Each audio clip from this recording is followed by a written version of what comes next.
Power play stocks में सबसे पहले शुरुआत अक्षय आपसे करेंगे। बताइए अक्षय, कौन से 2 स्टॉक्स आ रहे हैं आपके रडार पर ट्रेड करने के लिए? जी, यहाँ पे मार्केट कंडीशंस देख के मैं एक ही बाय रिकमेंडेशन रखना चाहूँगा, क्योंकि मार्केट थोड़ा कमज़ोर है और उतार चढ़ाव काफ़ी ज़्यादा है।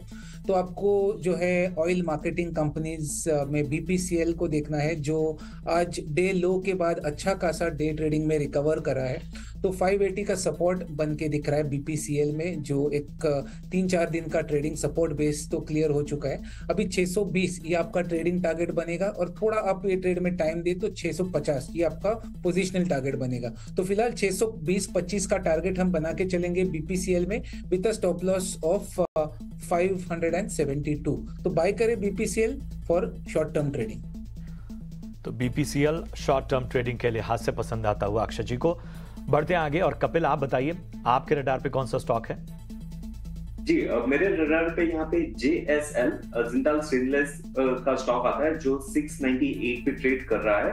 और स्टॉक में पिछले 6-7 दिनों से एक नेगेटिव मोमेंटम में चल रहा था, लेकिन उसी नेगेटिव मोमेंटम की वजह से स्टॉक प्राइस एक काफी मूविंग एवरेज के यहाँ पे आ रहा है, जो तकरीबन 1 साल से एज ए ट्रेंड नेविगेटर की तरह काम कर रही है। पिछले 4-5 एपिसोड्स में स्टॉक ने इसी मूविंग एवरेज पे सपोर्ट लेवल के बाउंस हमें देखने मिला है। और आज के दिन में भी जो सुबह का फॉल आया था, तो मार्केट का लो प्राइस वहां पे ही सेटल हो गया। आज इंट्राडे में हमें काफी अच्छी मोमेंटम देखने मिली हुई है, तो ये मोमेंटम आगे जाके कंटिन्यू भी हो सकती है। 698 का लेवल है, स्टॉप लॉस इसका 690 का बैठेगा, और ऊपर में टारगेट हमें 720 से लेके 725 से लेके 730 तक के देखने मिल सकते हैं। ठीक है, तो JSPL में आपके लिए सलाह, और इसके अलावा HSPL, BPCL जैसे स्टॉक्स पर भी आप नजर रख सकते हैं। LNT देखिए, यहाँ पर बिकवाली आई है और स्टॉक अब 2% नीचे आ चुका है। दिन के निचले स्तर पर LNT का स्टॉक कारोबार कर रहा है। अक्षय जी, क्या कोई BTST ट्रेड लेना, STBT ट्रेड लेना चाहिए LNT में? जी, STBT तो मुझे क्लियर नहीं हो पा रहा है, क्योंकि रिस्क रिवॉर्ड का पे ऑफ जो है लार्सन एंड टूब्रो में बन नहीं पा रहा है। तो STBT तो अवॉइड कीजिए, पर जिस तरीके का प्राइस सेटअप बन रहा है 3500 तक शायद स्टॉक टेस्ट हो जाए, हल्का सा और बिकवाली का दबाव में 3500 छू जाए LNT में, ये दिख के आ रहा है चार्ट्स में। तो फिलहाल तो आप बाय तो ना करें, अगर बाय करना ही है तो 3500 के लिए वेट करें। जिनके पास शेयर है वो अपना स्टॉप लॉस 3475 का बना के चले। तो ये है सलाह स्टॉक पर, LNT पर आपके लिए ये सलाह। इस बीच एक बार एस्टर DM के स्टॉक को देखते हैं। 8% ऊपर ये स्टॉक आज कारोबार कर रहा है। 118 रुपये प्रति शेयर के डिविडेंड की भी कंपनी ने घोषणा की। उसके बाद हम देख रहे हैं स्टॉक में अच्छी तेजी बनी हुई है। कपिल जी, स्टॉक आज के दिन तो काफी चल चुका है, अभी भी मौके हैं क्या एंट्री लेने के लिए, या फिर मुनाफा लेकर निकल जाए स्टॉक से? मुझे लगता है कि स्टॉक का स्ट्रक्चर भी अच्छा है। बाकी के सारे जो पीयर्स काउंटर है वहां पे भी थोड़ा सा हमें ट्रैक्शन मिल रहा है, लेकिन दो धारी तलवार है अभी इस बड़े मोड पे, कि स्टॉक प्राइस काफी अच्छा चल चुका है, तो इसमें फ्रेश एंट्री भी नहीं ले जा सकती, और यहाँ पे कोई एक मेजर नेगेटिव डेवलपमेंट भी नहीं है कि जिससे वजह से हम इसमें प्रॉफिट बुक कर ले। ट्रेंड चल रहा है, तो जिनके पास होता है वो उसको बेशक होल्ड कर सकते हैं। 525 के लेवल पे है। इंट्राडे में थोड़ा सा एक सेलिंग प्रेशर हमें देखने मिला हुआ है, लेकिन इसके लिए 490 का ट्रेलिंग स्टॉप लॉस बहुत ही बेहतरीन रहेगा। 490 का स्टॉप लॉस थोड़ा सा नीचे है, लेकिन स्टॉक प्राइस के मोमेंटम ही इतनी शार्प हुई है कि 490 टेक्निकली यहाँ पे स्टॉप लॉस बैठ रहा है, तो वो 490 के लेवल को स्टॉप लॉस मान के स्टॉक प्राइस के आगे की मोमेंटम को हम राइट कर सकते हैं, और आगे जाके पिवोट लेवल के बेसिस पे हम देखते हैं तो 550 से लेके 570 के भी अपसाइड पोटेंशियल इसमें हो सकते हैं। ठीक है, तो ये नज़रिया इन स्टॉक्स पे। चलिए कुछ और स्टॉक्स पर भी चर्चा कर लेते हैं। चेन्नई पेट्रो का शेयर देखिए, 4.25% की तेज़ी यहाँ पर चेन्नई पेट्रो के शेयर में नज़र आ रही है। इसके अलावा MRPL में भी आज अच्छी तेज़ी नज़र आ रही है, और दोनों ही स्टॉक्स की इन तेज़ी का क्या फ़ायदा उठाया जा सकता है? तो MRPL और चेन्नई पेट्रो, अक्षय जी क्या राय होगी? चेन्नई पेट्रो का चार्ट सेटअप देख के मुझे ट्रेडिंग के लिए ये सेटअप ठीक लग रहा है। पोजिशनल के लिए अभी तक ज्यादा क्लैरिटी नहीं बन पा रहा है, क्योंकि रेंज के बीच में सीमित है, तो कोई नया ट्रेड नहीं बन पा रहा है। नया कोई ट्रेड लेना चाहे तो BTST या शॉर्ट टर्म ट्रेडिंग के लिए आपके टारगेट 960 का बनते हुए दिख रहा है। जिनके पास है शेयर ऑलरेडी वो रख सकते हैं, क्योंकि 750 का एक बेस है और 1100 ये टारगेट है। थोड़ा टाइम लग जाएगा ये टारगेट्स आने में, पर आप बने रहिए, ओवरऑल चार्ट स्ट्रक्चर मजबूत है। एमआरपीएल की बात करें तो एमआरपीएल में भी आज अच्छी खासी जो है एक्शन है, एक अच्छा खासा बॉटम से डे ट्रेडिंग में उछला है। वापस कहूंगा, ट्रेडिंग बीटीएसटी शॉर्ट टर्म के लिहाज से आप बाय करें। 240 के टारगेट बनते हुए दिख रहे जल्द ही, 210 का सपोर्ट है, तो उसके नीचे आपका स्टॉप लॉस बनेगा। दोनों शेयरों में जो है, पहला शेयर जो आपने बताया उसका सेटअप मुझे बेटर लग रहा है ओवर एमआरपीएल। तो फिलहाल ट्रेडिंग के नजरिए से दोनों में बाय करने की मैं राय रखूंगा। तो ट्रेडिंग के लिहाज से एमआरपीएल और चेन्नई पेट्रो दोनों पसंद आते हुए चेन्नई पेट्रो ज्यादा बेहतर नजर आता हुआ इस वक्त अक्षय जी को शुक्रिया। डिजाइन एक बार कपिल ये स्टॉक देखिए 3% ऊपर आ चुका है। थोड़ी देर पहले खबर भी आई कि कंपनी ने कुवैत के बैंक के साथ करार किया है, जिसके चलते एक बाइंग यहाँ पर नजर आ रही है। पॉजिटिव खबर है कंपनी के लिए। इंटेलेक्ट डिजाइन 3% ऊपर। कोई ट्रेड लेना चाहिए इस स्तरों पर?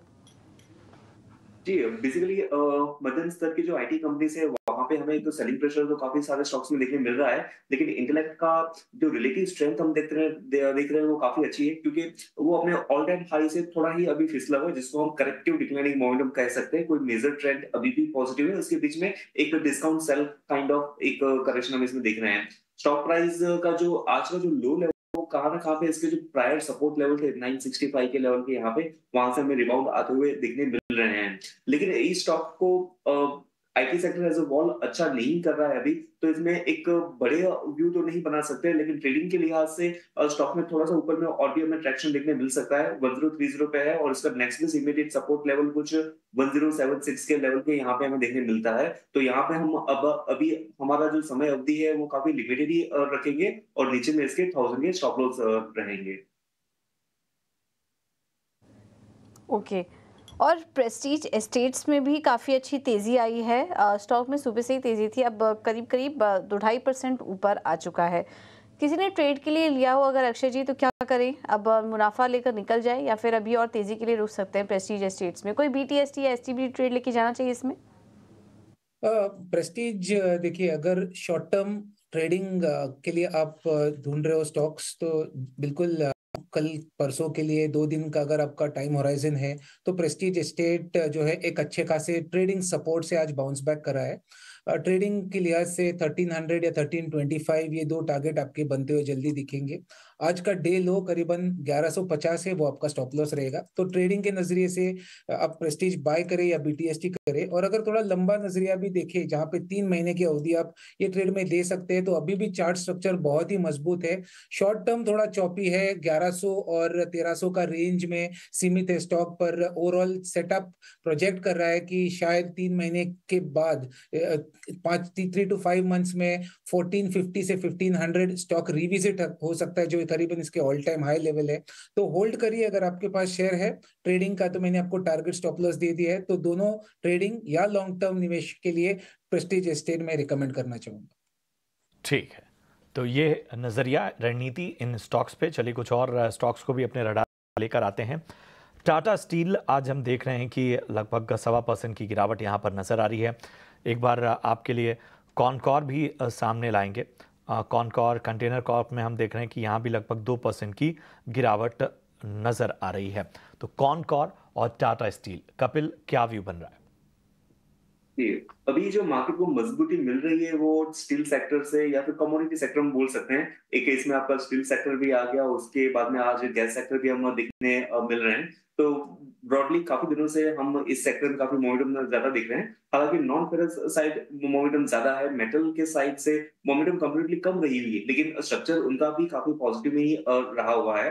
टाटा स्टील एक इनडेसिसिव जोन में अभी ट्रेड कर रहा है। नीचे में जो उसके लगातार सपोर्ट लेवल 160, 159 के लेवल के यहाँ पे आता है और ऊपर में स्टॉक प्राइस स्टॉक हो जाते हैं 167, 168 के लेवल के यहाँ पे। 8 से 10 ट्रेडिंग सेशन में यही स्टॉक की एक रेंज बनी हुई है, लेकिन आज के करेक्शन की वजह से प्राइस एक मूविंग एवरेज के यहाँ पे आ गया था और जो 159 पहले रेजिस्टेंस हुआ करता वो आज उसने एज ए सपोर्ट लेवल काम किया हुआ है। बाइंग ज्यादा स्ट्रॉन्ग तो नहीं बनी हुई है, लेकिन अगर कुछ पोजीशन होती है तो उसको शॉर्ट टर्म में 159 के ट्रेलिंग स्टॉप लॉस से होल्ड करें। ऊपर में हमें 167 तक के अपसाइड पोटेंशियल दिखने फिर से मिल सकती है। और दूसरा जो स्टॉक था कॉनकोर का, तो कॉनकॉर में पिछले 4-5 दिनों में एक अच्छी मोमेंटम आई थी, थोड़ा सा स्टॉक की स्ट्रेंथ डाइल्यूट हुई थी और आज के दिन में थोड़ा सा साइडवेज नेगेटिव 2% से नीचे से ट्रेड कर रहा है, लेकिन ब्रॉडर स्ट्रक्चर स्टॉक का काफी अच्छा है। और ये जो स्टॉक है अभी इसका जो सपोर्ट लेवल था 926, तो ऑलमोस्ट वहां पे ही चल रहा है, लेकिन अभी तो कोई बायर्स की प्रेजेंस देखने नहीं मिली हुई है। तो यहाँ पे पहले मैं एक ग्रीन कैंडल देखना चाहूंगा, कुछ एक बायर्स का प्रेजेंस देखना चाहूंगा, उसके बाद में ऑफ कोर्स कॉनकॉर एक अच्छा बेट बनेगा, लेकिन अभी ये वेट एंड वॉच में है। कॉनकॉर में वेट एंड वॉच की रणनीति रखते हुए बेहतर है स्टॉक, लेकिन थोड़ा सा इंतजार कीजिए। कुछ और स्टॉक्स पर भी चर्चा करते हैं। रामाकृष्णा फॉर्जिंस हम देखें कि लगभग यहाँ पर अच्छी तेजी नजर आ रही है और इसकी एक वजह है क्योंकि वंदे भारत ट्रेन के लिए 270 करोड़ का ऑर्डर मिला है रामाकृष्णा फॉर्जिंस को। इसके अलावा अदानी ग्रीन में जो है उसको भी फोकस में लाएंगे क्योंकि FY24 में ऑपरेशन क्षमता 35% बढ़कर 10,934 मेगावाट की बात सामने आई है एयर ऑन एयर बेसिस पर अगर हम देखें। हालांकि आज दबाव हम देख रहे हैं स्टॉक पर। तो अदानी ग्रीन और रामाकृष्णा फॉर्जिंस, इन दोनों पर जरा भागवत साहब राय दीजिए। प्रशांत जी, रामाकृष्ण फॉर्जिंग्स की बात करें तो ट्रेडिंग के नजरिए से थोड़ा कंफर्ट नहीं बैठ पा रहा है मुझे। हालांकि स्टॉक का चार्ट स्ट्रक्चर बहुत ही मजबूत है, शॉर्ट टर्म में थोड़ा वोलेटिलिटी के शिकार हो सकता है, तो वहां पे आपको टारगेट स्टॉप लॉस क्लियर नहीं बन पा रहे। इसलिए मैं कहूंगा किसी को निवेश करना है, किसी को ये ट्रेड में आप 3 महीना आप दे सकते हैं, ही आप ये ट्रेड ले, क्योंकि स्टॉक का स्ट्रक्चर बहुत मजबूत है। 600 का एक बेस बन चुका है और अभी ये इमीडिएट में 800 ये आपका रेजिस्टेंस है और जिस तरीके का सेटअप है 800 भी पार कर जाएगा, ये मेरा मानना है। तो फिलहाल अगर थोड़ा सा टाइम देके आप बाय कर सकते हैं तो 800 का टारगेट आपका पहला पड़ाव रहेगा। उसके बाद 875 तक जल्दी आपको रामकृष्ण फॉर्जिंग में टारगेट बनते हुए दिखेंगे। ये ट्रेड में आपका स्टॉप लॉस बनेगा 600 के नीचे। तो निवेशकों के लिए ये बाय रहेगा रामकृष्ण फॉर्जिंग्स। और दूसरा स्टॉक अगर अडानी ग्रीन की बात करें तो अडानी ग्रीन, जो ग्रीन एनर्जी लिमिटेड, यहाँ पे एक रेंज में सीमित है स्टॉक। रेंज है 2000 का रेजिस्टेंस और 1650 का सपोर्ट। कोई क्लियर ट्रेड यहाँ पे नहीं बन पा रहा है, तो मैं कहूंगा कि आप इसे अवॉइड कीजिए फिलहाल जिस स्तर पे ट्रेड हो रहा है, क्योंकि पूरे रेंज के बीच के लेवल पे है। जब भी आपको 1650 या 1700 लेवल दिख जाए जो इसका सपोर्ट बेस है, तभी आप बाय करें। तो आपका बाय पॉइंट आपको नोट करना है 1700 के आसपास, या फिर 2000 का ब्रेकआउट हो तो आप रिव्यू कर लेंगे। तो फिलहाल वेट एंड वॉच बनेगा अडानी ग्रीन में, नो ट्रेडिंग जोन में है। और जो रामकृष्ण फॉर्जिंग्स है उसे आप पोजिशनल नजरिए से बाय करके चलिए। तो ये विस्तृत नजरिया इन दोनों ही स्टॉक पे।